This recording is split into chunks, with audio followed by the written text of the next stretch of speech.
మరి వీటిలో ఏ movie win అయింది అనేది కూడా మనం తెలుసుకుందాం. ఎందుకంటే ఎప్పుడైనా మూవీ విన్ అయింది లేదు అంటే సంక్రాంతి బరిలో గెలిచింది అనేది 1 or 2 days రిజల్ట్తో ఎప్పుడూ తెలియదు మనకి. బిగ్గెస్ట్ కాంట్రవర్సీ కూడా ఒకటి నడుస్తూ ఉందన్నమాట. ఒక స్టేట్ గవర్నమెంట్ వర్సెస్ దళపతి విజయ్ గారు. సో ఆ కాంట్రవర్సీ వీడియో కూడా మన ఛానల్లో వస్తుంది, నెక్స్ట్ మిస్ అవ్వకుండా చూస్తూ ఉండండి. ఈ వీడియో విషయానికి వస్తే కనుక సంక్రాంతికి పందెం కోళ్ళు ఎలాగో రెడీ అవుతాయి, దాంతోపాటుగానే హీరోలు కూడా పందానికి రెడీ అయ్యారనమాట. సో పూర్తి వీడియోలోకి వెళ్ళే ముందు కొత్తగా మన ఛానల్ చూస్తే ప్లీజ్ సబ్స్క్రైబ్ చేసుకోండి and welcome to Prasad the vlogger. First of all అయితే మాత్రం ఈ సంక్రాంతి రేస్ నుంచి తెలుగు మూవీస్లో ప్రత్యేకంగా జననాయకుడు అయితే తప్పుకున్నట్టే ఆల్మోస్ట్. ఎందుకు అంటే కనుక అఫీషియల్గానే ఆ ప్రొడ్యూసర్స్ నుంచే మనకైతే ఒక నోట్ అనేది రిలీజ్ చేశారు, ఈ సంక్రాంతికి అయితే రిలీజ్ అవ్వట్లేదు, కొత్త డేట్ అనేది అనౌన్స్ చేస్తాము అని చెప్పి.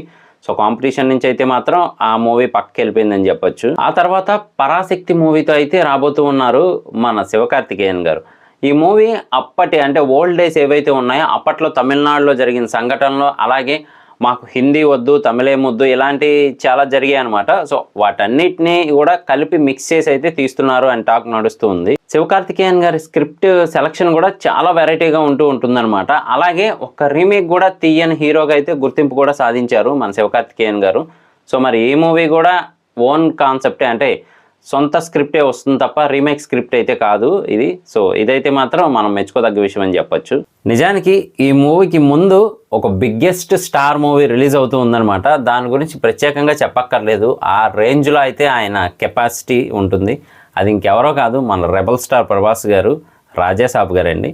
సో ఈ మూవీ 9th అయితే రిలీజ్ అవుతుంది. నిజానికి 8th నైట్ నుంచి ప్రీమియర్ షోస్ అయితే అవైలబుల్గా ఉన్నాయన్నమాట.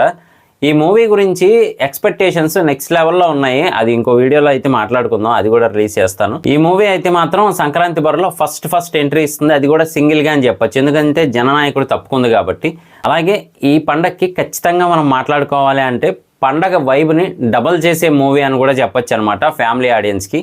అదే మన శంకర్ వరప్రసాద్ గారు పండగకి వస్తున్నారనమాట.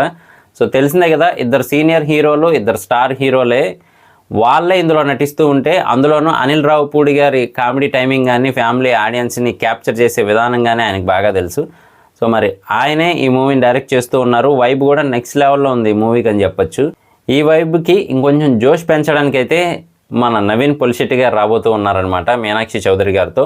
సో ఈ మూవీ కూడా ఒక మంచి డీసెంట్ మూవీ అని అయితే చెప్పొచ్చు, అంటే కామెడీ ఎక్కడ మిస్ అవ్వదు ఆయన మూవీస్లో, తెలిసిందే కదా. సో అది మెయింటైన్ చేస్తూ ఉన్నారు. అలాగే మీనాక్షి చౌదరి గారు ఎలాగో గ్లామర్ కోసం, అందులోనూ స్పెషల్ యాక్టింగ్ కోసం అయితే ఉన్నారనమాట. అలాగే మరి రవితేజ గారు ఈసారి సంక్రాంతి బరిలో కూడా దిగారనమాట.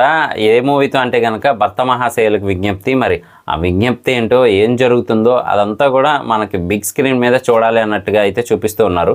మరి మ్యారేజ్ అయిన తర్వాత ఇలాంటివి ఎందుకు, దేనికి అనే క్వశ్చన్స్ అయితే రేజ్ అవుతూ ఉన్నాయి. నిజానికి స్టార్టింగ్లో ఈ మూవీస్ అన్ని కంటే కూడా ఇంకొన్ని మూవీస్ అయితే అనౌన్స్ చేసి ఉన్నారు, సంక్రాంతి రిలీజ్ చేస్తాము అని చెప్పి. నారి నారి నడుము మురారి, అదేనండి మన శర్వానంద్ గారి మూవీ అనమాట.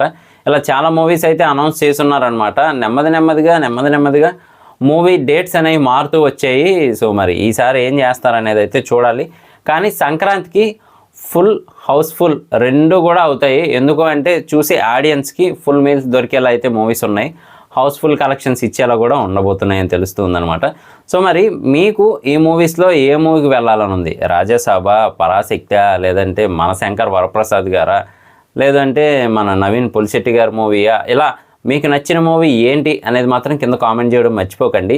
ఈ పండగను మాత్రం మూవీస్ రెట్టింపు చేస్తాయని అయితే అనిపిస్తూ ఉంది. మరి వీటిలో ఏ మూవీ విన్ అయింది అనేది కూడా మనం తెలుసుకుందాం. ఎందుకంటే ఎప్పుడైనా మూవీ విన్ అయింది లేదు అంటే సంక్రాంతి బరిలో గెలిచింది అనేది 1 or 2 days రిజల్ట్తో ఎప్పుడూ తెలియదు మనకి.